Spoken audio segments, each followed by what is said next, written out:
Hello नमस्ते, कैसे हैं बच्चों। मुझे पूरी उम्मीद है और मेरी चाहत यही है कि आप स्वस्थ होना चाहिए, मस्त होना चाहिए और जो भी काम कर रहे हैं उसमें व्यस्त तो होंगे ही। शिक्षार्थ के इस एजुकेशनल प्लेटफॉर्म पर मैं राहुल आपका स्वागत करता हूं।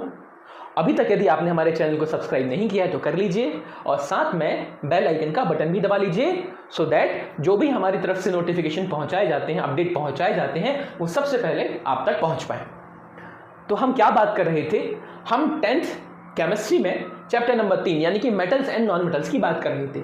इसका एक हिस्सा हम ऑलरेडी कवर कर चुके हैं। यदि किसी भी बच्चे ने अभी तक वो हिस्सा यानी कि वो वीडियो नहीं देखा है तो पहले जाकर आप उसको देख लीजिए और उसके बाद आपको यहाँ से चीज़ें मिलने वाली हैं। तो आज के इस सेशन में हम क्या बात करेंगे, आज के इस सेशन में प्राइमरीली हम बात करेंगे केमिकल प्रॉपर्टीज़ की। लेकिन उसके पहले मैं आपको फटाफट से बता देता हूँ दो चीज़ें। पहली, बच्चों ये शिक्षार्थ की एजुकेशनल टीम आपको फ्री ऑफ कॉस्ट, सिर्फ आपको नहीं और भी क्लासेस के लिए free of cost educational content provide कर रही है। यहाँ आपको कोई चार्ज देने की जरूरत नहीं है। टॉपिक वाइज, सब्जेक्ट वाइज आपको चीज़ें पढ़ने को मिलने वाली हैं, आपके डाउट्स यहाँ क्लियर होने वाले हैं। तो आपका एक छोटा सा जिम्मा है और वो जिम्मा ये है कि आप सिर्फ खुद भी ना पढ़ें, दूसरों को भी इस चीज़ तक लेकर आइए, यानी कि शेयरिंग कर लीजिए। ठीक है, चलिए इसी अच्छी बात से हम चैप्टर को शुरू करते हैं। पर थोड़ी सी बात मैं पिछले हिस्से की कर लेता हूं। देखिए, जब हमने इसका पिछला हिस्सा यानी कि पिछला वीडियो कवर किया था तो मैंने आपको चैप्टर का इंट्रोडक्शन दिया था और साथ ही साथ ये बताया था कि मेटल एंड नॉन मेटल क्या होती है, उनके बीच में एक फिजिकल प्रॉपर्टीज के बेसिस पर डिफरेंस क्या होता है, कि कैसे आप किसी को मेटल और कैसे किसी को आप नॉन मेटल कह सकते हो।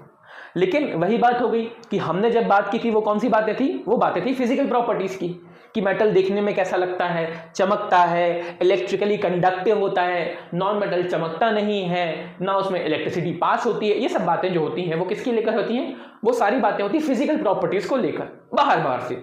लेकिन जैसे किसी मेल और फीमेल को आप बाहर से देखते हो तो वो तो समझ में आता है ना कि ये मेल है और ये फीमेल है, पर अंदर से किसी का कैरेक्टर कैसा है आप नहीं जज कर सकते ना, क्योंकि वो उनके अंदर का बिहेवियर है। समझ पा रहे हो आप मेरी बात। तो ऐसे ही हमें सिर्फ बाहर की चीजों को नहीं जानना है प्रभु जी, हमें साथ में जानना है उसके अंदर के बिहेवियर को।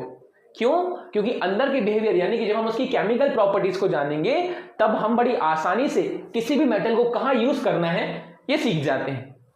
किसी चीज को हमें कहां रखना है, कैसे उसका काम लेना है, कैसे उसको यूज करना है, ये भैया तब जान पाओगे ना जब आपको ये पता लग जाए कि यार ये मेटल या ये नॉन मेटल केमिकली कैसे रिएक्ट करती है। तो फटाफट से मैं बताने वाला हूं आपको इस सेशन में chemical properties of metals specially.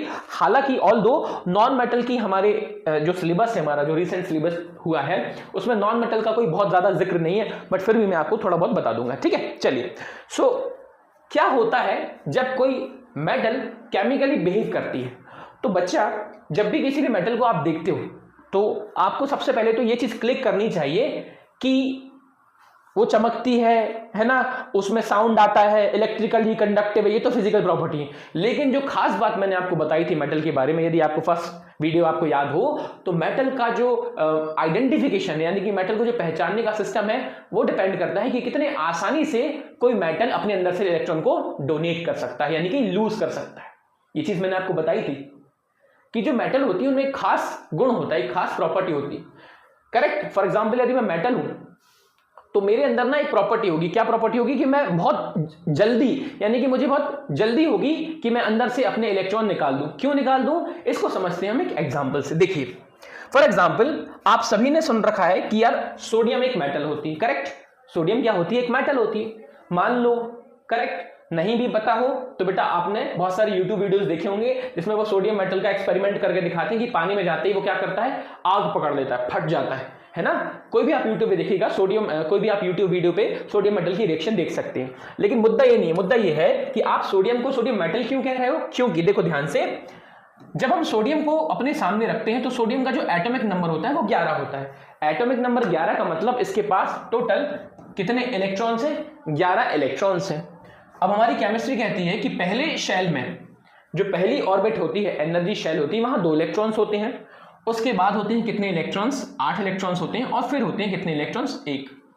अब केमिस्ट्री में सबसे बड़ा जो कॉन्सेप्ट है वो है स्टेबिलिटी। अच्छा, केमिस्ट्री को गया साइड, केमिस्ट्री की तेल लेने। आप तो मुझे बताओ, जीवन में हम सभी किस चीज के लिए काम कर रहे हैं? मनी, पैसा, खुशी, जो भी है, अल्टीमेटली आप क्या चाहते हो? आपके जीवन में एक स्टेबिलिटी आए। करेक्ट। मतलब ये भी करना पड़ रहा है, वो भी करना पड़ता है, आप हैरान परेशान होते हो ना। क्या चाहते हो आप? यार जीवन में थोड़ा स्टेबिलिटी आए। करेक्ट। हम कम से कम परेशान होना चाहते हैं, तो ये लोग भी तो यही चाह रहे हैं।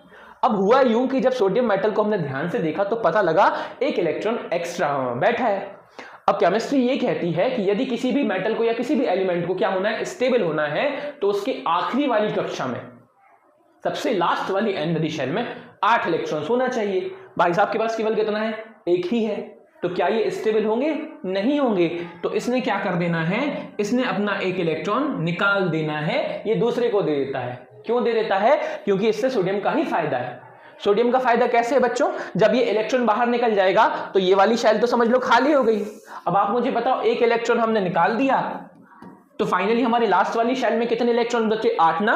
तो केमिस्ट्री के हिसाब से सोडियम मेटल हो जाएगा स्टेबल। और अब सोडियम मेटल बोलेगा अब मैं खुश हूं क्योंकि अब मुझे कोई परेशानी नहीं। तो आप मुझे बताइए, यहां हमने इलेक्ट्रॉन को डोनेट किया ना, यानी कि हमने लूज कर दिया अपना इलेक्ट्रॉन, करेक्ट? और यही सबसे बड़ी प्रॉपर्टी होती है मेटल्स की। जब भी आप कोई मेटल देखते हो ना, तो उसमें एक बड़ी खास बात होती है कि वो ईगरली, यानी कि बड़ी आसानी से क्या करते हैं, मेटल्स इलेक्ट्रॉन को ना दान कर देते हैं, निकाल देते हैं अपने से। उसका रीजन ये है कि वो खुद में क्या चाहते हैं, स्टेबिलिटी, उनका खुद का फायदा है। तो ये मेटल की खास बात होती है, ठीक है। अब ये जो इलेक्ट्रॉन गया है, आप मुझे बताओ, जब ये इलेक्ट्रॉन गया है, मार्केट में बाहर निकला है, तो क्या ये अपने आप घूमता रहेगा? नहीं। जैसे कोई मेटल है या कोई भी ऐसा एलिमेंट है जो इलेक्ट्रॉन को दान करना चाहता है ना, डोनेट करना चाहता है अपने फायदे के लिए, अपनी स्टेबिलिटी के लिए, तो वैसे ही कुछ लोग ऐसे भी तो होंगे ना जो उस इलेक्ट्रॉन को खाना चाहते हैं या इलेक्ट्रॉन को पाना चाहते हैं, है ना। कुछ लोग होते हैं जो दान धर्म में भरोसा रखते हैं, और कुछ लोग होते हैं जो हमेशा क्या चाहते हैं, पैसा है, पैसा है, पैसा, ठीक है। तो अब मेटल ने अपना इलेक्ट्रॉन निकाल दिया मार्केट में, उसने कहा कि जाओ, मुझे जरूरत नहीं है, मैं स्टेबल होना चाहता हूं। पर कुछ लोग ऐसे भी हैं जो हमेशा और हमेशा लगे रहते हैं इस फिराक में कि कहीं से मेरे को इलेक्ट्रॉन मिल जाए और मेरा भी काम चल जाए। इट्स लाइक चोर लोग नहीं होते कि चलो यार पैसा कहीं से मिल जाए तो मजा आ जाए, तो वैसा ही होते हैं नॉन मेटल। स्पेशली मैं नॉन मेटल्स की बात क्यों कर रहा हूं, क्योंकि मेटल्स और नॉन मेटल एक दूसरे के अपोजिट होते हैं। मेटल्स हमेशा क्या करते हैं, इलेक्ट्रॉन को निकालना चाहते हैं, तो वहीं जो नॉन मेटल्स होते हैं वो इलेक्ट्रॉन को ना पकड़ के अपने पास रखना चाहते हैं। अभी इलेक्ट्रॉन मार्केट में आया, तो मुझे बताओ, यूजुअली यदि किसी ने फर्स्ट चैप्टर नहीं देखा तो जाकर जरूर देखिएगा। फर्स्ट चैप्टर में भी मैंने इस चीज का जिक्र किया है। नॉन मेटल्स में कुछ खतरनाक लोग हैं, और वो खतरनाक लोग कौन है, ध्यान से सुनिएगा। ये है मेनली FON, यानी कि फोन का मतलब फ्लोरीन, ऑक्सीजन, नाइट्रोजन, और इसके बाद आते हैं कौन, क्लोरीन, ब्रोमीन और आयोडीन। यदि बच्चों आपको ये नजर नहीं आ रहा हो तो यहां देख लीजिए, फ्लोरीन, ऑक्सीजन, एन, इसी सीक्वेंस में याद रखिएगा, FON के ही सीक्वेंस में आपको याद भी रखना है। फ्लोरीन, ऑक्सीजन, नाइट्रोजन, और इसके बाद क्लोरीन, ब्रोमीन, आयोडीन। ये जो 6 लोग हैं ना, स्पेशली इन 6 लोगों में ये 3 लोग, ऊपर के 3 लोग FON, ये इतने खतरनाक टाइप के लोग हैं। मतलब ये तो बस फिराक में ही रहते हैं कि कहीं से कोई हमें इलेक्ट्रॉन दिख जाए और उसको हम धर पकड़े। समझ पा रहे हैं? तो अब जब ये इलेक्ट्रॉन बाहर निकला, तो आपको नहीं लगता ये इन 3 मेंबर्स में से किसी एक के पास यदि पहुंच जाए, तो इन 3 मेंबर्स में से किसी एक के पास पहुंचने पर इनका फायदा हो जाएगा, ठीक है। अब ये होता क्यों है वो भी जान लो बच्चों। क्यों ऐसा है कि ये जो फ्लोरीन, क्लोरीन, ब्रोमीन, आयोडीन की मैंने बात की है, ये क्यों चाहते हैं अपने पास इलेक्ट्रॉन रखना? क्योंकि जैसे सोडियम मेटल अपनी स्टेबिलिटी के लिए एक इलेक्ट्रॉन निकालना चाहता है, वैसे ही ये जो नेगेटिव मेंबर होते हैं, फ्लोरीन, ऑक्सीजन, नाइट्रोजन, ये लोग क्या चाहते हैं, अपनी स्टेबिलिटी के लिए, अपने फायदे के लिए ये इलेक्ट्रॉन को खाना चाहते हैं। इनके साथ भी वही दिक्कत है, कुछ नया नहीं है। फॉर एग्जाम्पल, जब आप ऑक्सीजन को देखने वाले हो, ठीक है, मैं ऑक्सीजन की बात क्यों कर रहा हूं, क्योंकि जब हम केमिकल प्रॉपर्टीज में, मेटल्स की केमिकल प्रॉपर्टीज में पढ़ना शुरू करेंगे, तो पहली प्रॉपर्टी हमारी यही होने वाली है, मेटल का रिएक्शन किससे होगा, ऑक्सीजन से। कारण मैं आपको यही समझा रहा हूं कि मेटल चाहती हम इलेक्ट्रॉन को निकाल दें, वहीं ऑक्सीजन नाम का नेगेटिव आदमी क्या चाहता है कि इलेक्ट्रॉन को कोई हमें दे दे तो हमारा भी काम चल जाए। अब इलेक्ट्रॉन को यहां क्यों देना पड़ रहा है, क्योंकि जो हमारा ऑक्सीजन है इसका एटॉमिक नंबर होता है 6, तो भैया 6 का मतलब इसके पास पहले तो 2 इलेक्ट्रॉन होते हैं पहली वाली कक्षा में, और अगले में होते हैं बच्चों कितना, ये तो गलत लिख दिया मैंने बेटा, यहां 8 होता है, यहां 6 होता है, ठीक है। ऑक्सीजन का एटॉमिक नंबर 8 है, तो पहली वाली शेल में होगा उसके पास 2 इलेक्ट्रॉन, उसके बाद वाली शेल में कितने होंगे, 6 इलेक्ट्रॉन। आप मुझे बताओ, ये जो 6 इलेक्ट्रॉन्स हैं क्या ये स्टेबल होंगे? अरे नहीं होंगे बच्चों, क्योंकि इसके पास 8 इलेक्ट्रॉन्स नहीं है ना। और हमारी केमिस्ट्री का रूल तो यही कहता है कि 8 रखो तो आप खुश रहोगे। अब यदि मुझे 8 इलेक्ट्रॉन यहां चाहिए तो बड़ा आपका दिमाग शायद ये कह सकता है कि सर क्या हम ये 6 इलेक्ट्रॉन बाहर फेंक दें? बच्चों, यदि आप 6 इलेक्ट्रॉन को बाहर फेंकना चाहते हो और 2 इलेक्ट्रॉन को लाना चाहते हो, ज्यादा आसान क्या पड़ेगा आप मुझे बताइए। सिंपल सा लॉजिक है ना कि 6 इलेक्ट्रॉन को निकालने में ज्यादा धूम धड़ाका होगी, बहुत मेहनत लगेगी, वहीं 2 इलेक्ट्रॉन बड़ी आसानी से हमारे पास आ सकते हैं। इसका मतलब, हालांकि उसका एक और रीजन होता है, जब इलेक्ट्रॉन्स बाहर निकलना चाहते हैं ना तो बहुत ज्यादा एनर्जी लगती है और 6 इलेक्ट्रॉन्स को निकलने के लिए बहुत ज्यादा एनर्जी लगेगी, उससे आसान पड़ता है 2 इलेक्ट्रॉन्स आ जाए। तो अब कहीं से मान लीजिए इस ऑक्सीजन के पास 2 इलेक्ट्रॉन्स पहुंच जाएं तो आपको नहीं लगता कि ये 2 इलेक्ट्रॉन मिलकर पूरे के पूरे कितने इलेक्ट्रॉन्स बना लेंगे? 8। और ये सिस्टम क्या हो जाएगा? ये सिस्टम हो जाएगा बैलेंस। ऑक्सीजन हमारे लिए क्या हो जाएगा? स्टेबल हो जाएगा। बैलेंसिंग का मतलब यहां स्टेबिलिटी की बात कर रहा हूं मैं। तो बस इसी वजह से जो मेटल्स इलेक्ट्रॉन को दान करती हैं वही नॉन मेटल्स इसको धर पकड़ती हैं। समझ रहे हो? अब ये मैंने क्यों बताया? क्योंकि जब हम मेटल की रिएक्शन कराते हैं तो जो मेटल्स होते हैं वो स्पेशली नॉन मेटल में ऑक्सीजन के साथ बड़े आसानी से रिएक्ट करती हैं और यही आपको सबसे पहले पढ़ना है। लेकिन उसके पीछे का कारण मैंने आपको बता ही दिया। अब फटाफट से थ्योरी भी देख लेते हैं। Metal exhibit distinctive behaviors when they participate in chemical reactions such as metals are known to be electropositive। यदि आप इलेक्ट्रॉन को दान करोगे तो इलेक्ट्रोपॉजिटिव तो बन ही जाओगे, है ना? प्लस का साइन क्यों आता है? क्योंकि आपने इलेक्ट्रॉन को अपने से निकाल दिया, आयन बन जाते हो आप।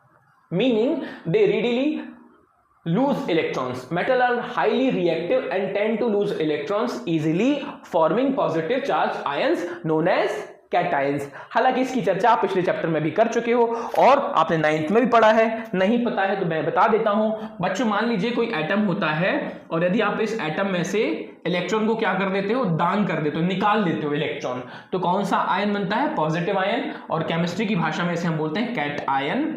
और यदि आपने इलेक्ट्रॉन को क्या है? ग्रहण कर लिया, यानी कि खा लिया, जैसे कि ऑक्सीजन वगैरह नॉन मेटल के ये काम करती हैं, तो वो कौन सा आयन बनाती हैं? नेगेटिव आयन्स बनाती हैं और इसको हम बोलते हैं एन आयन। ठीक है, ये चीज आप याद रखेंगे। इसका मतलब मेटल्स क्या बनाएंगी? Cations. वहीं जो नॉन मेटल्स होते हैं वो क्या बनाते हैं? एन आयन्स, क्योंकि एक को निकालने की जल्दी है तो एक को खाने की जल्दी है। ठीक है, चलो तो सबसे पहली रिएक्शन हम पढ़ने वाले हैं मेटल्स की ऑक्सीजन के साथ। जो आपको मैंने एग्जांपल बताया ना वो यही है कि सोडियम ने अपना 1 इलेक्ट्रॉन निकाला और सोडियम का आयन बन गया। मैग्नीशियम ने अपने 2 इलेक्ट्रॉन निकाले। मैग्नीशियम को 2 इलेक्ट्रॉन निकालने पड़ते हैं अपनी स्टेबिलिटी के लिए। ठीक है, चलिए reaction of metals with oxygen. तो देखो बच्चों, जब भी कोई मेटल ऑक्सीजन के साथ रिएक्ट करती है तो वो बनाती है मेटल के ऑक्साइड्स। क्या बोला मैंने? मेटेलिक ऑक्साइड या मेटल के ऑक्साइड। सिंपल सा लॉजिक है, बहुत ज्यादा तामझाम नहीं है। फॉर एग्जांपल ये कॉपर की ही बात कर लेते हैं। कॉपर का एटॉमिक नंबर होता है 29। 29 का मतलब सर इसके पास पहले होंगे 2 इलेक्ट्रॉन्स, बिल्कुल। फिर होंगे सर कितने इलेक्ट्रॉन्स? 8 इलेक्ट्रॉन्स। कितने हो गए? 10 हो गए। फिर अगली कक्षा में होते हैं बच्चों कितने? 18 इलेक्ट्रॉन्स, 28 हो गए। एंड फाइनली यहां हो जाएगा 1 इलेक्ट्रॉन। 8 और 2 10, 18 28 और 1 29। अब मुझे बताओ, आपको नहीं लगता ये जो बाहर वाली कक्षा है इसका 1 इलेक्ट्रॉन कॉपर को परेशान कर रहा होगा? तो बेटा ये कॉपर का 1 इलेक्ट्रॉन फटाफट से निकल जाता है बाहर, ताकि कॉपर को क्या मिल जाए? चैन मिल जाए, सुख मिल जाए। ठीक है, इसी वजह से ये कॉपर क्या बन जाता है? कॉपर का आयन बन जाता है, पॉजिटिव वाला। आपका दिमाग कहीं ये तो नहीं कह रहा सर यहां तो 18 है, आप तो कह रहे थे 8 इलेक्ट्रॉन। बच्चों, मिनिमम कम से कम 8 इलेक्ट्रॉन होने चाहिए, कम से कम 8 इलेक्ट्रॉन की स्टेबिलिटी होनी चाहिए। ठीक है, चलो खैर। तो अब ये इलेक्ट्रॉन निकल लिया। अब जब ये इलेक्ट्रॉन निकलता है तो अभी मैंने क्या बताया? ऑक्सीजन ना घात लगाए बैठा है, घात लगाए कि कहीं से कोई इलेक्ट्रॉन दिख रहा है क्या। जैसे ही ऑक्सीजन को ये इलेक्ट्रॉन दिखा तो ऑक्सीजन ने क्या किया? बेटा एक ऑक्सीजन को कितने इलेक्ट्रॉन की जरूरत होती है? अभी मैंने समझाया ना, 2।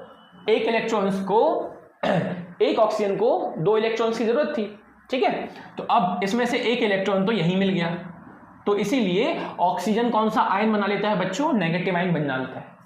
अब यदि कोई हमें खाना दे रहा है या कोई हमें गिफ्ट दे रहा है और हमने उसके साथ ऐसा कुछ किया कि हमने वो खाना खा लिया या उससे गिफ्ट ले लिया, तो आपको नहीं लगता कि हमारे बीच में और सामने वाले व्यक्ति के बीच में एक रिलेशन बन गया?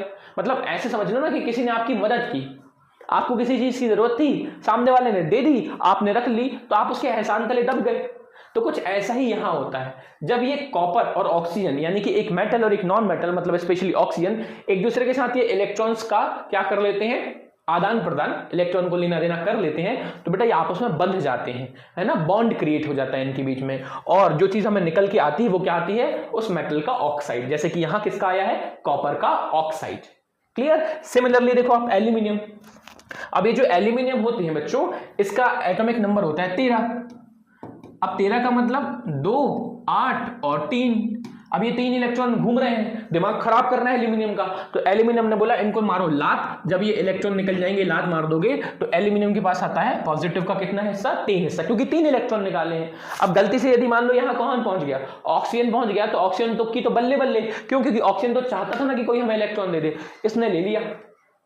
तो बस इसी वजह से एल्यूमिनियम जो कि एक मेटल है बड़ी आसानी से ऑक्सीजन के साथ कंबाइन हो जाती है और क्या बना लेगी, एल्यूमिनियम का ऑक्साइड बना लेगी। क्लियर। तो ये होती है basic reaction between metal and oxygen. अब बच्चों एक बेसिक सी बात मैं आपको बता देता हूं, यदि आपको पिछला चैप्टर याद हो तो वहां हमने एसिड रेन की बात की थी। मैंने आपको एक चीज बताई थी कि ये जो मतलब हम सिर्फ एसिड रेन की बात नहीं कर रहा हूं, वहां हमने एसिड बेस की बात की थी। तो आपको यदि वो पिछला चैप्टर याद हो तो वहां हम एसिड और बेस के टाइम पे कुछ ऑक्साइड से वहां भी मिले थे, वहां भी हमें मेटेलिक ऑक्साइड और नॉन मेटेलिक ऑक्साइड मिले थे। पर क्योंकि हो सकता है बहुत सारे बच्चों ने ना देखा हो तो मैं आपको दोबारा यहां कुछ बताने वाला हूं खास बातें, उसी चक्कर में यदि आपने पिछला वीडियो नहीं देखा है, पिछला मतलब एसिड बेस वाला, तो वो भी जाके देखिएगा क्योंकि सेम चीज वहां भी आपको बताई गई है। तो बच्चों होता यूं है कि अभी जो आपको मेटल का मैंने ऑक्साइड बताया, किसका ऑक्साइड बताया, मेटल के ऑक्साइड। बच्चों ये मेटल के ऑक्साइड होते हैं थोड़े से बेसिक नेचर के, यानी कि इसमें बेसिक प्रॉपर्टी होती है। फॉर एग्जाम्पल जैसे कि आपके सामने ये सोडियम का ऑक्साइड रखा है, ठीक है, Na2, ये सोडियम का ऑक्साइड है यानी कि एक मेटल का ऑक्साइड है। अब ये अपने आप में कैसे नेचर का होता है, बेसिक नेचर का होता है। आपको कैसे पता, तो यार सिंपल सा लॉजिक ये था कि हमने इसको किस में डाला, पानी में। अब जैसे ही पानी में डाला तो ये आपस में रिएक्ट करके क्या बना लेंगे, ये आपस में रिएक्ट करके बना लेते हैं सोडियम हाइड्रोक्साइड। क्या बना लिया मैंने, सोडियम हाइड्रोक्साइड। अब यदि आपको अरहिनियस एसिड बेस वाला कॉन्सेप्ट अरहिनियस बाबा का याद हो तो अरहिनियस बाबा ने बताया था कि यदि मान लीजिए कहीं से हमें OH का आयन दिख जाए, यदि कहीं से हमें OH का आयन दिख जाए पानी में घोलने पर, तो समझ जाना वो चीज क्या है, बेसिक है। और कहीं पे यदि हमें कौन सी चीज दिख जाए, H का आयन दिख जाए, हाइड्रोजन का पॉजिटिव वाला आयन दिख जाए, तो वो चीज होती थी एसिड। पर अभी एसिड यहां तो है नहीं है, यहां क्या दिख रहा है हमें, जैसे ही मैंने इस सोडियम के ऑक्साइड को पानी में डाला तो मुझे मिल गया सोडियम हाइड्रोक्साइड। और बच्चों ये बेसिक नेचर का होता है। अब आप सोचेंगे या आपके दिमाग में ये चीज आनी चाहिए कि सर पानी तो था न्यूट्रल, पानी तो हमेशा pH उसका 7 होता है, न्यूट्रल होता है, लेकिन जब हमने बाद में इसको देखा पानी के साथ मिलने पर तो ये तो बेस बन गया। पानी न्यूट्रल है लेकिन बाद में जो हमें प्रोडक्ट मिल रहा है वो बेसिक है, तो आपका दिमाग तुरंत हिट करना चाहिए कि सर कहीं ना कहीं ये भाई साहब थे, इन्होंने कांड कर दिया है ना, इन्होंने कांड किया। इसका मतलब इनकी वजह से हमारा प्रोडक्ट क्या बना है, बेसिक बना है। इट मींस इनके अंदर कौन सी प्रॉपर्टी है, मेटल के ऑक्साइड के पास होती है बेसिक प्रॉपर्टी। बेसिक का मतलब उनमें बेस क्रिएट करने की क्षमता होती है। अच्छा एक और एग्जांपल देखो, पहली बात तो ये पोटेशियम का ऑक्साइड जब वाटर के साथ रिएक्ट करेगा तो ये भी बच्चा क्या होता है, पोटेशियम हाइड्रोक्साइड, ये भी बेस होता है। ये दोनों बेस कहां यूज करते हो आप, साबुन वगैरह बनाने में यूज करते हो, ठीक है। चलो अब मुद्दा ये नहीं, मुद्दा ये है कि आपने इसको बोल दिया बेस। अच्छा इसका मैं उल्टा करूं तो बाई चांस अभी मैंने किसके ऑक्साइड की बात की, मेटल की, अब मैं बात कर रहा हूं किसी नॉन मेटल के ऑक्साइड की। फॉर एग्जाम्पल कार्बन एक non metal, for example nitrogen एक non metal, for example sulphur एक नॉन मेटल। अब यदि मैं इनके ऑक्साइड बनाता हूं तो CO2, NO2, SO2, SO3, sulphur dioxide, sulphur trioxide. बच्चों ये जो होते हैं ये नॉन मेटल के ऑक्साइड हैं और इनका नेचर होता है एसिडिक। जैसे इनका नेचर क्या है, बेसिक, तो नॉन मेटल का नेचर हो जाता है एसिडिक। और यही चीज मैंने आपको एसिड रेन में समझाई थी कि जैसे ही ये लोग किसके कांटेक्ट में आते हैं, जैसे ही ये लोग पानी के कांटेक्ट में आते हैं तो तुरंत ही क्या बना लेते हैं, स्ट्रॉन्ग या वीक या कैसा भी एसिड बना लेते हैं। फॉर एग्जाम्पल यदि मैंने NO2 को पानी के साथ कांटेक्ट में कराया तो ये पता है क्या बनता है, HNO3 नाइट्रिक एसिड बनता है। यदि इसको हम पानी के साथ कांटेक्ट में लेकर आते हैं तो क्या बनता है, H2SO4। भाई साहब कितने स्ट्रॉन्ग एसिड बन रहे हैं। इसका मतलब एसिडिक कौन हुआ? पानी कि ये लोग? ऑब्वियस सी बात है, पानी तो न्यूट्रल होता है। इसी वजह से हम नॉन मेटल के ऑक्साइड को एसिडिक बोलते हैं और मेटल के ऑक्साइड को बेसिक बोलते हैं। ठीक है, ये चीज आपको याद भी रखनी होती है। आगे बात करते हैं। अच्छा, यूजुअली मैंने अभी आपको क्या बताया कि जो मेटल के ऑक्साइड होते हैं वो बेसिक प्रवृत्ति के होते हैं। मतलब मेटल का कोई भी ऑक्साइड आप उठाओगे तो उसमें बेस टाइप की प्रॉपर्टी मिलेंगी। अब एक तरफ यदि सोच के देखो, आप थोड़ा ध्यान से सोच के देखो कि यदि कोई मेटल का ऑक्साइड है तो इसका नेचर क्या है? सर बेसिक है इसका नेचर। तो लॉजिकली इसको किसके साथ रिएक्ट करना चाहिए? लॉजिकली इसको हमेशा किसके साथ कंबाइन होना चाहिए? ये बेसिक है, ये एसिड है, मिल जाएंगे, धूम धड़ाका कर लेंगे। पर बच्चों कुछ ऐसे भी मेटल के ऑक्साइड होते हैं, ध्यान से सुनना मैं क्या बोल रहा हूं। कुछ मेटल्स के ऑक्साइड ऐसे भी होते हैं जो एसिड के साथ भी रिएक्शन दे सकते हैं और जो बेस के साथ भी रिएक्शन दे सकते हैं, दोनों के साथ रिएक्ट करते हैं। और ऐसे मेटल के ऑक्साइड क्या कहलाते हैं? एम्फोटेरिक ऑक्साइड्स कहलाते हैं। फॉर एग्जाम्पल आप देखो सामने लिखा हुआ है एल्यूमिनियम का ऑक्साइड। जब ये एल्यूमिनियम का ऑक्साइड, हाइड्रोजन क्लोराइड, ये क्या होता है? एसिड। जब ये एल्यूमिनियम का ऑक्साइड, ये हो गया हमारा कौन सा ऑक्साइड? मेटल वाला ऑक्साइड, और ये हो गया बच्चों एसिड।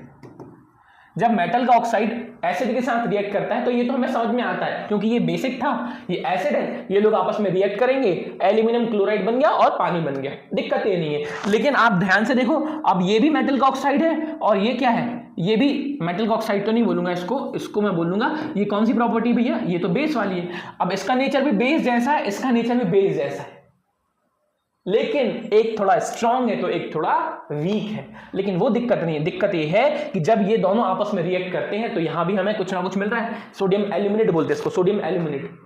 तो कुछ ऐसे मेटल के ऑक्साइड्स होते हैं बच्चों जो एसिड और बेस दोनों के साथ अच्छे से रिएक्ट कर जाते हैं और इन्हें हम बोलते हैं एम्फोटेरिक नेचर का। जैसे कि आपने सुना एम्फीबियंस, ये वर्ड आपको देखने पे समझ में आ रहा होगा। आपने सुना एम्फीबियंस जो पानी में भी रह सकते हैं और आपने कहाँ रह सकते हैं? ग्राउंड पे भी रह सकते हो। उनको हम क्या बोलते हो? एम्फीबियंस बोलते हो ना। ये जो वर्ड है वो उसी तरीके से यहाँ ड्राइव हुआ है। क्लियर? मतलब वो दोनों काम करके हमें दे रहे हैं। चलो, तो आई होप इतनी बात तो आप समझ गए होंगे कि कैसे जो मेटल्स होती हैं वो ऑक्सीजन के साथ रिएक्ट करती हैं और जो मेटल के ऑक्साइड हैं वो बेसिक नेचर के होते हैं। नेक्स्ट हमारी रिएक्शन है कि भैया यदि हम मेटल को किसके साथ रिएक्ट करा दें? वाटर के साथ। तो प्यारे मेरे बच्चों बहुत ही ध्यान से आपको सुननी है एक बात, वो ये कि जब भी कोई मेटल पानी के साथ यानी कि वाटर के साथ रिएक्ट करती है तो दो चीजें बनती हैं। मैंने क्या बोला कि जब भी कोई मेटल पानी के साथ यानी कि H2O के साथ रिएक्ट करती है तो आपको दो चीजें मिलेंगी। पहला तो आपको मिलेगा ऑक्साइड। क्यों मिलेगा ऑक्साइड? क्योंकि सोच के देखो, ये मेटल बैठी थी और इसको मैंने क्या दे दिया? पानी। तो इस पानी में कहीं ना कहीं आपको ऑक्सीजन मिल रहा है, तो ये जो मेटल है इस ऑक्सीजन के साथ मिलकर पहले तो बनाएगी मेटल का ऑक्साइड। और ये ऑक्साइड आगे चल के, मान लीजिए मैंने इसमें और पानी दे दिया, इसी ऑक्साइड को मैंने और पानी दे दिया, तो फिर ये क्या बनाते हैं? ये बनाते हैं बच्चों हाइड्रोक्साइड। ठीक है, अब हाइड्रोक्साइड, अब आपको यदि थोड़ा सा ध्यान हो, अभी हमने यही किया। ऊपर देखो हमने क्या किया था, पहले हमने सोडियम की रिएक्शन किससे करा दी? फॉर एग्जाम्पल ऑक्सीजन के साथ। मेटल की रिएक्शन हमने किससे कराई थी? ऑक्सीजन के साथ कराई, तो हमें क्या मिल गया था? सोडियम का ऑक्साइड। ये मैं एग्जाम्पल के लिए बता रहा हूं। और जैसे ही इस सोडियम ऑक्साइड को मैंने किससे मुलाकात करा दी थी? पानी से मुलाकात करा दी थी, तो हमें क्या मिल गया था? NaOH। अभी पिछले स्लाइड में हमने यही पढ़ा था। तो यहां क्या हो रहा है? यहां भी तो वही हो रहा है कि यदि आप किसी मेटल को पानी के साथ रिएक्ट कराते हो तो बच्चों पहले तो वो क्या देगा हमें? ऑक्साइड दे देगा। क्यों ऑक्साइड दे देगा? क्योंकि इसमें भी ऑक्सीजन है। कहीं ना कहीं यही चीज हो रही है फिर से, बस हमने यहां डायरेक्ट ऑक्सीजन दे दी थी, यहां हमने पानी दे दिया। तो पहले वो बनाएगा ऑक्साइड और फिर ये ऑक्साइड यदि गलती से दोबारा पानी के साथ मिल गया तो क्या दे देगा? ये हाइड्रो ऑक्साइड। तो आपको दो चीजें याद रखनी है कि कोई भी मेटल जब भी पानी के साथ रिएक्ट करती है तो पहले हमें ऑक्साइड प्रोवाइड करती है और उसके बाद हमें क्या प्रोवाइड करती है बच्चा? Hydro oxide. अब ये कौन ऑक्साइड हमें देगा? कौन सी मेटल हमें हाइड्रो ऑक्साइड देगी? तो ये डिपेंड करता है कि किस मेटल में कितनी ज्यादा ताकत है, कौन कितना ज्यादा शक्तिशाली है। इसका क्या मतलब है? इसका ये मतलब है कि हालांकि आपके इस स्लाइड में एंड में एक टेबल आएगी, इसको हम बोलते हैं रिएक्टिविटी सीरीज या एक्टिविटी सीरीज। दरअसल क्या होता है बच्चों, दुनिया में ना बहुत सारी मेटल्स हैं, बहुत सारे एलिमेंट्स हैं। कुछ मेटल्स होते हैं पावरफुल। पावरफुल का मतलब मैं मेटल, बाजू में खड़ा एक और दोस्त मेटल, यदि मैं और ये भाई साहब जो बाजू में खड़े हैं, जो कि नहीं खड़े हैं अभी, लेकिन मान लो ये खड़ा है व्यक्ति, ठीक है, ये ए और ये बी, हम दोनों ने एक दूसरे से तुलना की। यदि मैं एज अ मेटल बहुत आसानी से इलेक्ट्रॉन को दे सकता हूं, और जबकि ये दूसरा व्यक्ति जो यहां खड़ा है ये कह रहा है कि मैं इलेक्ट्रॉन को दे तो सकता हूं पर इतनी आसानी से नहीं जितनी आसानी से तुम निकाल पा रहे हो। करेक्ट? कुछ लोग नहीं होते कि किसी मतलब पैसे खर्च करने से पहले सोचते नहीं है कि अच्छा देखो ये काम, चल भाई हटा कर लेते हैं। और कुछ लोग होते हैं जो पैसे खर्च करने से पहले बहुत सोचते हैं, करूं ना करूं, काम का है नहीं है। तो बिल्कुल वैसी सिचुएशन यहाँ है। तो जो मेटल अपने अंदर से इलेक्ट्रॉन बड़ी तेजी से निकाल देते हैं वो थोड़े से ज़्यादा रिएक्टिव होते हैं क्योंकि फट से वो काम करके दे रहे हैं। और जो मेटल कंपैरेटिवली रिएक्शन में यानी कि इलेक्ट्रॉन को दान करने में थोड़ा सा टाइम लेते हैं, इसका मतलब वो आसानी से अपने इलेक्ट्रॉन डोनेट नहीं करते हैं, वो लेस रिएक्टिव माने जाते हैं। तो अब ये बात मैंने आपके सामने इसलिए रखी है क्योंकि ये जो आपके सामने रिएक्शन है जिसमें ये लिखा गया है कि मेटल के ऑक्साइड बनेंगे कि मेटल के हाइड्रोक्साइड, बच्चों ये डिपेंड करता है कि ज्यादा पावरफुल मेटल कौन सी है। फॉर एग्जाम्पल जब मैं आपको रिएक्टिविटी सीरीज बताऊंगा तो आपको सीरीज बताते वक्त मैं ये बताऊंगा कि बीच में एक जगह हाइड्रोजन होता है ना, इसके ऊपर हमारी मेटल्स होती हैं जैसे कि सोडियम हो गया, पोटेशियम हो गया, एल्यूमिनियम हो गया, जिंक हो गया, ये सब मेटल्स होती हैं, कॉपर हो गया, ये सब होगी, ठीक है। तो बच्चों आयरन हो गया, ये सब होती हैं, ठीक है। तो अब ये जो मेटल्स होती हैं ना बच्चों, इनमें जो सबसे ऊपर होती हैं ये होती हैं बहुत ज्यादा रिएक्टिव, जबकि ये जो मेटल्स होती हैं ये थोड़ी सी कम रिएक्टिव होती हैं। और कुछ लोग ऐसे भी होते हैं जैसे कि सिल्वर हो गया, जैसे कि गोल्ड हो गया, जैसे कि आपका लेड वगैरह हो गया, ये लोग उतना ज्यादा रिएक्ट ही नहीं करते। तो अब बहुत ज्यादा रिएक्टिव मेटल है, मतलब बहुत तेजी से अपने इलेक्ट्रॉन को यदि निकाल सकते हैं तो वो लोग पहले बना लेते हैं ऑक्साइड और फटाफट से साथ में अगली रिएक्शन में बना लेते हैं हाइड्रोक्साइड, यानी कि वो दोनों काम कर देते हैं। जबकि कुछ लोग ऐसे भी होते हैं जो कंपैरेटिवली कम रिएक्ट करते हैं, तो ये लोग क्या करते हैं, केवल और केवल क्या बनाएंगे बच्चों, ये और केवल क्या बनाएंगे, ऑक्साइड बनाएंगे। इनके अंदर हाइड्रो ऑक्साइड बनाने की पावर नहीं बच पाती। इतनी बात आपको समझ के रखनी है। क्लियर? जैसे कि फॉर एग्जांपल पोटेशियम और किसका कॉम्बिनेशन बनाया मैंने, पानी का, यानी कि वाटर का। अब आप खुद देखो, जब ये पोटेशियम पानी के साथ गया तो इसने सबसे पहले क्या बना लिया, हाइड्रोक्साइड। अब बच्चों ये सबसे पहले नहीं बनाया, दरअसल क्या होता है, जब आपने पोटेशियम की रिएक्शन पानी के साथ कराई होगी तो हमें पहले क्या मिलता है, हमें पोटेशियम का ऑक्साइड मिलता है, यानी कि मेटल का ऑक्साइड मिलता है। जब ये मेटल का ऑक्साइड और पानी के साथ रिएक्ट करता है तब जाके हमें क्या मिलता है, पोटेशियम का हाइड्रोक्साइड। ठीक है। अब ये पूरी प्रोसेस क्यों हो पाई, क्योंकि पोटेशियम बहुत ज्यादा हाईली रिएक्टिव मेटल होती, समझे, हाईली रिएक्टिव होती। अगला एग्जांपल देखो, आपने सोडियम के साथ पानी गया तो सोडियम ने भी यही काम किया, कैल्शियम ने पानी के साथ यही काम किया, समझ पा रहे हो। और साथ में हमें क्या मिल रहा है, H2O gas, H2O gas, H2O gas. बेटा H2O गैस हमें क्यों मिलती है, क्योंकि क्या होता है, फॉर एग्जांपल आप यहां ध्यान से देखोगे तो हमें क्या बोलते हैं, हाइड्रोक्साइड आयन तो मिल ही जाता है, लेकिन साथ में पैरेलली कौन सी गैस रिलीज होती है बच्चों, हाइड्रोजन गैस रिलीज होती है। आपको यहां से भी देखने को मिल जाएगा, जब मैं पोटेशियम को H2O के साथ पहली बार रिएक्ट करा रहा हूं तो पोटेशियम और ऑक्सीजन तो कंबाइंड हो जाएंगे, लेकिन साथ में कौन सी गैस निकल के बाहर आती है, हाइड्रोजन गैस बाहर निकलना शुरू कर जाती है। ठीक है, तो याद रखिएगा, ऑक्साइड भी बना सकते हो आप, हाइड्रोक्साइड भी बना सकते हो, डिपेंड करता है कि किस मेटल की रिएक्टिविटी ज्यादा है या किस मेटल की रिएक्टिविटी कम है, इस पर डिपेंडेंसी आपकी बढ़ जाती है। अब सिमिलरली आप ये एग्जांपल देखेंगे, है ना, यहां देखो ये एग्जांपल। अब ये जो एल्यूमिनियम है ये भी तो मेटल है, अभी मैंने बताया, लेकिन इसकी रिएक्टिविटी कम होती है। जैसे आयरन है, इसकी रिएक्टिविटी कम होती है। तो ये लोग क्या करते हैं, जब ये पानी के साथ मिलते हैं तो देखिए इन्होंने क्या बनाया है, जैसे ही ये एल्यूमिनियम पानी के साथ बॉन्ड रिएक्शन में आया, यानी कि बॉन्डिंग क्रिएट करनी चाहिए, तो इसने क्या बनाया, एल्यूमिनियम का ऑक्साइड बनाया और हाइड्रोजन गैस को बाहर कर दिया। लेकिन मुद्दा ये है कि क्या ये लोग हाइड्रोक्साइड बना के हमें दे रहे हैं, नहीं, इनमें इतनी औकात, इनमें इतनी क्षमता नहीं है कि ये एक बार और रिएक्शन करके हाइड्रो ऑक्साइड बना पाए। इसलिए ये मेटल सिर्फ ऑक्सीजन के साथ रिएक्ट करते हैं, पानी में ऑक्सीजन के साथ रिएक्ट करते हैं और ऑक्साइड बना के अपने आप को फ्री कर लेते हैं। ठीक है, अब एक चीज मैं आपके साथ बताता हूं और एक चीज मैं आपको थोड़ा समझा भी देता हूं। बच्चों यूजुअली क्या होता है, हालांकि आपको ये चीज अभी रिएक्टिविटी सीरीज में मैं समझाऊंगा भी, आपके दिमाग में ये चीज आनी चाहिए कि सर, या वैसे तो मैंने आपको पहले भी बताया होता यूं है कि जैसे कि जब आप ये पानी को देखते हो, अरे पेन भैया आ जाओ, ये जो H2 आप देख रहे हो, तो H2 का मतलब H और OH का कॉम्बिनेशन, अपन ने यहां किसको रख दिया, एल्यूमिनियम को, ठीक है। तो ऐसा क्यों होता है कि जो एल्यूमिनियम होता है ये किसके साथ मिल जाता है, ऑक्सीजन के साथ मिल गया और हाइड्रोजन को भगा दिया। ऐसा क्यों होता है, क्योंकि ध्यान से यदि अभी मैंने बताया था, यदि आपने ध्यान से उस चीज को देखा हो तो मैंने बताया था ना कि कुछ लोग होते हैं, कुछ मेटल्स होते हैं जो हाइड्रोजन के ऊपर बैठे होते हैं। हाइड्रोजन के ऊपर का मतलब बच्चा इनमें ताकत ज्यादा है। ये क्या करते हैं, ये बहुत तेजी से अपने इलेक्ट्रॉन को बाहर निकालना चाहते हैं। अब आप मुझे बताओ, ऑक्सीजन भी तो क्या चाहता है कि कोई मुझे इलेक्ट्रॉन दे दे, और हाइड्रोजन क्या करते हैं, हाइड्रोजन भी यही काम करता है कि अपना इलेक्ट्रॉन किसी के साथ ले लेता है कि भैया चलो ठीक है मेरे इलेक्ट्रॉन का इस्तेमाल कर लो। हाइड्रोजन भी यही करवाता है। लेकिन क्योंकि हाइड्रोजन के ऊपर यदि कोई मेटल बैठी है जो उससे ज्यादा शक्तिशाली है, हाइड्रोजन के ऊपर यदि कोई ऐसी मेटल है जो उससे ज्यादा शक्तिशाली है, उससे ज्यादा बाहुबली है, पावरफुल है, तो वो क्या करती है, वो हाइड्रोजन को करती है बाबा बोल रहा हूं, बाय बाय और टाटा। हाइड्रोजन को क्या करती है, वो बाय बाय टाटा भगा देती है और हाइड्रोजन की जगह खुद आके बैठ जाती है। सेम काम यहां किसने किया है, एल्यूमिनियम ने। एल्यूमिनियम ने क्या किया, एल्यूमिनियम ने ऑक्सीजन को बोला यार तुमको इलेक्ट्रॉन की जरूरत है, मैं दे रहा हूं, हाइड्रोजन को भगाओ। इसी वजह से ये एल्यूमिनियम का ऑक्साइड बना और हाइड्रोजन गैस बाहर निकल गई।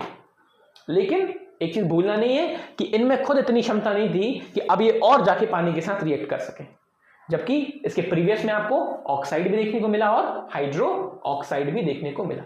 ठीक है, अब देखिए नीचे क्या लाइन लिखी है, metal such as lead, copper, silver and gold do not react with water. अभी मैंने यही बताया आपको कि कुछ लोग नीचे बैठे हैं, हाइड्रोजन के नीचे कुछ लोग बैठे हैं जो कहते हैं हमसे ना हो पाएगा। और ये जो हमसे ना हो पाएगा कॉन्सेप्ट है ना कि मैं रिएक्ट नहीं करूंगा या करूंगी, बेटा इसी चीज को आप यूज करते हो। लेड, कॉपर, सिल्वर, गोल्ड, ये लोग रिएक्ट नहीं करते पानी के साथ, वाटर के साथ, ऑक्सीजन के साथ, तभी तो आप इनके क्या बनाते हो, तभी आप इनके बनाते हो क्या, आभूषण, ऑर्नामेंट्स।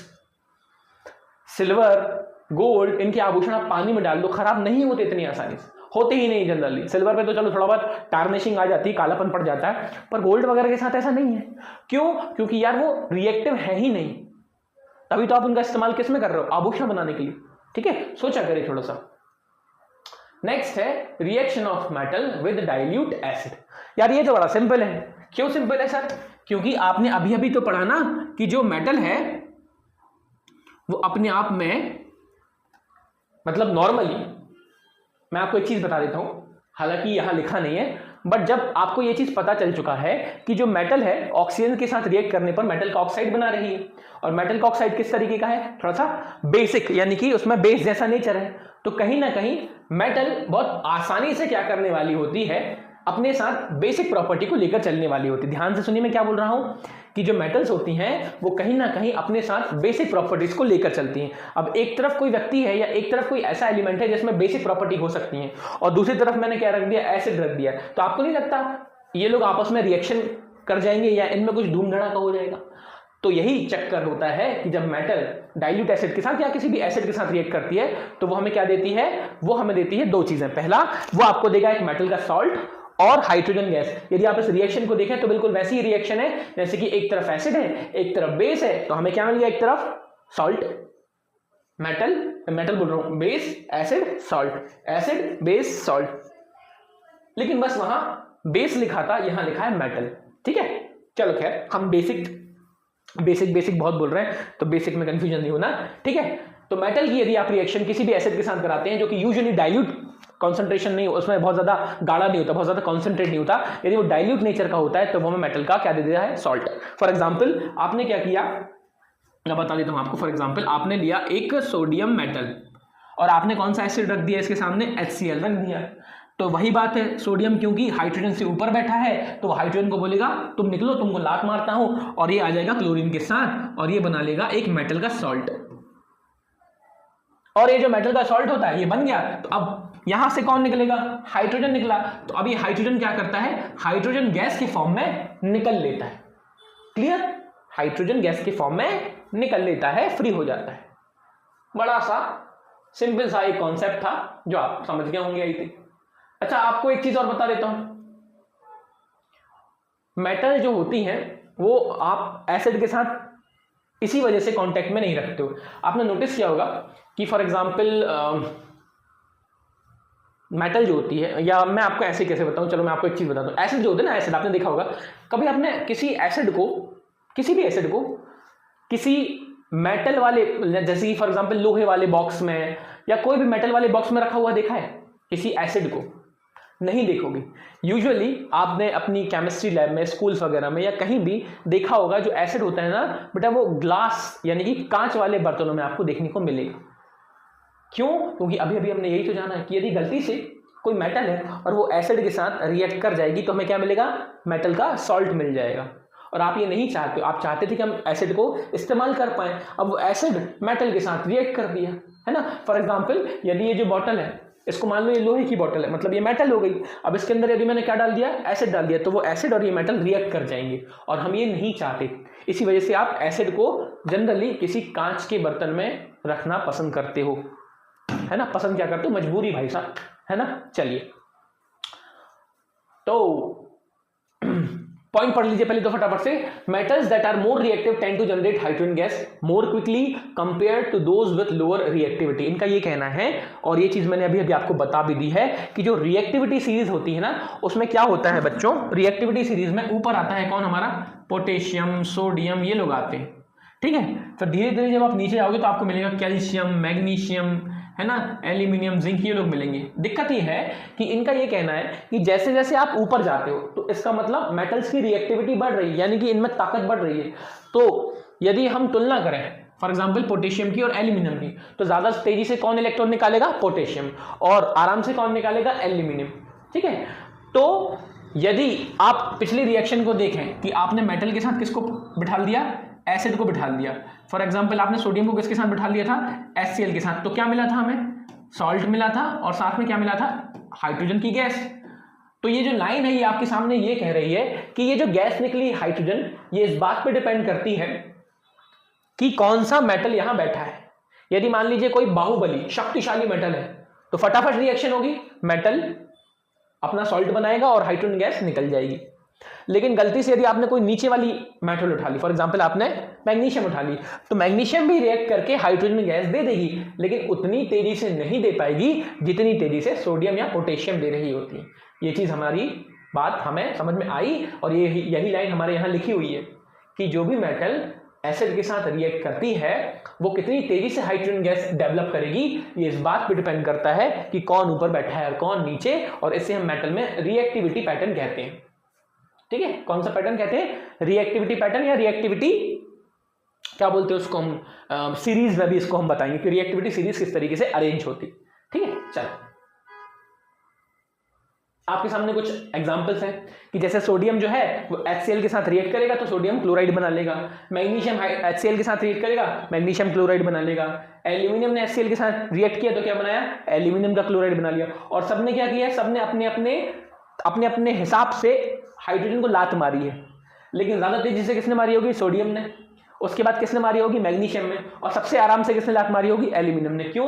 क्योंकि ये ज्यादा रिएक्टिव है, ये उससे कम रिएक्टिव है, और ये उससे भी नीचे आती है रिएक्टिविटी के मामले में। ठीक है बच्चों, चलो reaction of metals with salt solution of less reactive metals. अब ये क्या कह रहा है, सुनो ध्यान से, मैं आपको ना एग्जांपल से बताता हूं जो आपके सामने हुआ। यूं कि मान लीजिए मैंने क्या ले लिया, ये ले लिया एक आयरन वाला मेटल। क्या ले लिया? मेटल का आयरन। और फिर मैंने किसको ले लिया साथ में? Copper sulphate. ध्यान से सुनिएगा, ये है एक मेटल और ये है मेटल का एक सॉल्ट। कॉपर सल्फेट एक सॉल्ट होता है। अब क्योंकि ये किससे मिलकर बना है? कॉपर से, इसका मतलब ये जो सॉल्ट है ये मेटल का ही सॉल्ट है, आयरन। और एक तरफ क्या है? ये भी मेटल है और ये भी मेटल है, बस ये मेटल का सॉल्ट है और ये प्योर मेटल है। अब जो रिएक्टिविटी सीरीज है, यानी कि जो रिएक्टिविटी वाली हमारी जो टेबल है, उसमें क्या होता है कि ऊपर कौन है? सोडियम पोटेशियम वाले लोग हैं, फिर कौन है? एल्यूमिनियम जिंक, ये लोग हैं, है ना। इस तरीके से सिस्टम चलता है। अब जब इस तरीके से सिस्टम चलता है तो जो कॉपर होता है बच्चों वो नीचे है as compare to iron. Copper भाई साहब नीचे हैं और आयरन भाई साहब ऊपर है इस सीरीज में। इसका मतलब हमें ये चीज पता लग गई कि इन दोनों में ज्यादा ताकत किसमें है? इन दोनों में ज्यादा ताकत थी आयरन में। तो क्या होता है, जब आयरन को मौका मिला कॉपर को भगाने का। तो ये क्या करता है पता है आपको, ये आयरन क्या करता है, इस कॉपर को मारता है लात। कॉपर को उसने लात मारी और खुद जाके किसके साथ बैठ गया, इस SO4 के साथ, इसको हम सल्फेट बोलते हैं, इसके साथ बैठ गया। लेकिन ये क्यों संभव हुआ, ये इसलिए संभव हुआ, ये इसलिए पॉसिबल हुआ क्योंकि इस पूरी सीरीज में आयरन ऊपर था, आयरन के पास ज्यादा शक्ति थी। केमिस्ट्री में इसको हम बोलते हैं ज्यादा रिएक्टिव था ये आयरन। तो उसने क्या किया, कॉपर को लात मारी और खुद जाके बैठ गया। अब जब ये कॉपर को लात मारेगा तो कॉपर तो अलग थलग पड़ गया। कॉपर अलग थलग पड़ गया तो कॉपर ने बोला ठीक है यार, हम अभी कमजोर हैं तो हमको निकाल दो बाहर। तो ये भाई साहब कॉपर ने कॉपर को अलग से निकाल दिया। अब ये रिएक्शन जो हमें क्या दिखा रही है, ये रिएक्शन हमें ये सिखा रही है कि जब कोई मेटल किसी ऐसे मेटल के सॉल्ट के साथ पिक्चर में आता है जो कि कमजोर है, कमजोर का मतलब ये मेटल ज्यादा रिएक्टिव तो दूसरी मेटल कम रिएक्टिव है, तो इसमें क्या होता है, इसमें जो ज्यादा शक्तिशाली मेटल है वो इस वाले सॉल्ट, जो फॉर एग्जांपल जो इसमें उल्टा लिखा हुआ है इसलिए मैं आपको ना ऐसे बता देता हूँ, लो ये ऐसा लिखा हुआ है, ठीक है, ये है। तो जो ज्यादा शक्तिशाली मेटल होती है जैसे कि आयरन, ये कम शक्तिशाली मेटल को क्या करती है, लात मार के भगा देती है और खुद उसकी जगह पर बैठ जाती है। ये क्यों हो पाया, क्योंकि मेटल्स की रिएक्टिविटी अलग अलग होती है। यही हमें घूम फिर के हर रिएक्शन में यही बताने का प्रयास किया जाता है कि मेटल की रिएक्शन जो है इस बात पर डिपेंड करती है कि कौन सी मेटल ज्यादा रिएक्टिव है, यानी कि किसमें ज्यादा शक्ति है, पावर है, ठीक है, कौन कितनी तेजी से अपने इलेक्ट्रॉन्स को फेंक सकता है। सिंपल सा लॉजिक है। तो ये रिएक्शन हमें क्या बता रही है, यही चीज हमें बता रही है। अब बच्चों यदि आपने केमिस्ट्री का फर्स्ट चैप्टर पढ़ा है बच्चों, तो उसमें हमने टाइप्स ऑफ रिएक्शन देखी थी। उस टाइप्स ऑफ रिएक्शन में एक रिएक्शन आती थी डिस्प्लेसमेंट। ये देखो ध्यान से, यहां भी डिस्प्लेसमेंट रिएक्शन ही हो रही है। डिस्प्लेसमेंट का मतलब क्या होता था कि हम एक, मान लीजिए आप क्या करने वाले हो, किसी दूसरे की सीट पर जाके बैठने वाले हो, तो आप क्या कर रहे हो, उसको भगा दिया। ध्यान से सुनना मैं क्या बोल रहा हूं, आपने क्या किया, उसको जाके उठा दिया और खुद जाके उसकी जगह पर बैठ गए। ये कब संभव है, ये तभी संभव है ना जब आप उस व्यक्ति से क्या होंगे, ज्यादा पावरफुल। इसका मतलब आपने क्या कर दिया, उसको डिस्प्लेस कर दिया। तो सेम यहां हो रहा है, आयरन ने किसको डिस्प्लेस मारा है, आयरन ने कॉपर को डिस्प्लेस मारा है। तो ये भी अपने आप में कौन सी रिएक्शन कहलाती है, displacement reaction.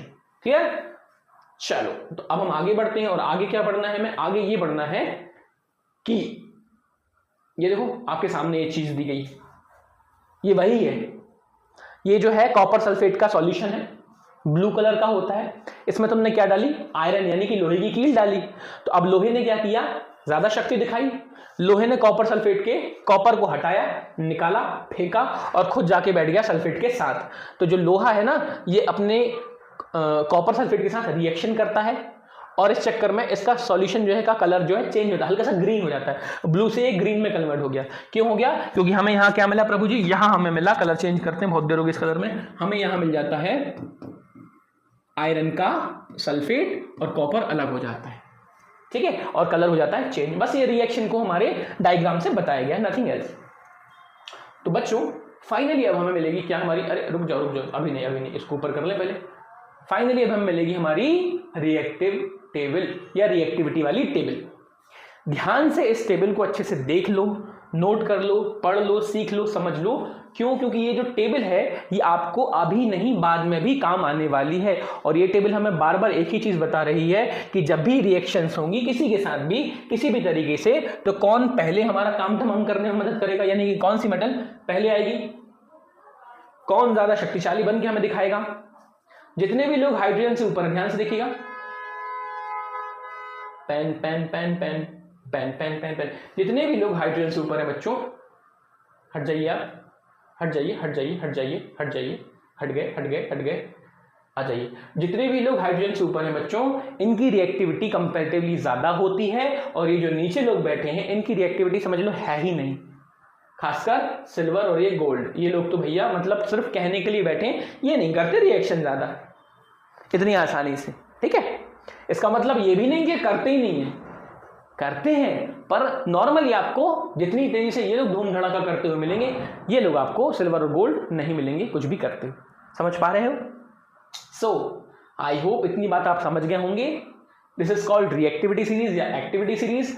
Please note it down, इसको नोट कर लीजिएगा और याद रखिएगा, जो लोग ऊपर है जैसे कि पोटेशियम, सोडियम, कैल्शियम, इनकी रिएक्टिविटी ज्यादा है, और जो लोग नीचे हैं उनकी रिएक्टिविटी कम है। अभी अभी आपने जो रिएक्शन देखी थी जस्ट पिछली स्लाइड में, कॉपर सल्फेट की आयरन के साथ देखी थी, ध्यान से देखो आप, मैं आपको यहां पे बताता हूं। ये बैठा हुआ है हमारा क्या, कॉपर, और ये बैठा हुआ हमारा आयरन। आप मुझे बताइए इन दोनों में ऊपर कौन है, आयरन ना। तभी तो आयरन ने कॉपर को लात मार दी थी, क्योंकि आयरन ज्यादा रिएक्टिव था। और इसी चक्कर में आयरन क्या करता है, कॉपर को बोलता है कि तुम्हारा काम मैं करूंगा, मैं अच्छे से कर सकता हूं, जल्दी कर सकता हूं, तुम निकलो, है ना। ये इसी वजह से होता है, जो बेटर तरीके से कर सकता है हमेशा जीवन में उसी को जगह मिलती है बेटा। और ये चीज आप भी याद रखो, ये हमेशा केमिस्ट्री की बात नहीं, लाइफ में भी यही होता है।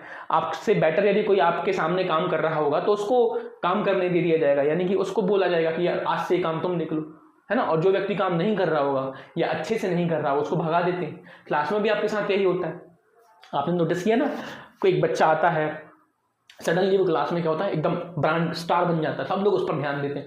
क्यों? क्योंकि वो आपसे बेटर तरीके से काम कर रहा है। सेम होता है स्पोर्ट्स में, है ना। एक स्पोर्ट्स में एक बच्चा आया, स्कूल में अक्सर ये होता है कि एक कोई स्टूडेंट आया और वो स्पोर्ट्स में बहुत अच्छा कर रहा है, तो सबका ना, पूरे बॉयज एंड गर्ल्स का वहां ध्यान जाता है उस बच्चे पर। क्यों? क्योंकि वो मतलब पढ़ाई भले उसकी जो भी है, पर वो स्पोर्ट्स में सबसे बेटर कर रहा है ना, बाकी लोगों से अच्छा कर रहा है, तो ऑटोमेटिकली सबका ध्यान वहां जाता है, वो बाकी लोगों को साइड में कर देता है। तो ये सिर्फ केमिस्ट्री की बात नहीं है, लाइफ में भी चलता है। एनीवेज, तो जो बातें मैंने अभी आपको बताई हैं केमिस्ट्री के रिगार्डिंग, इस सब्जेक्ट के रिगार्डिंग, इस टॉपिक के रिगार्डिंग, वो एक बार देखिएगा, रिवाइज कीजिएगा, और बस हंसते रहना, मुस्कुराते रहना और शिक्षा पर पढ़ते रहना है। चलिए बच्चों, आज के लिए इतना ही। इसके अगले सेशन में हम बात करेंगे इसके अगले हिस्से की। तब तक हंसते रहिए और अपना ध्यान रखिए। चलिए, थैंक यू।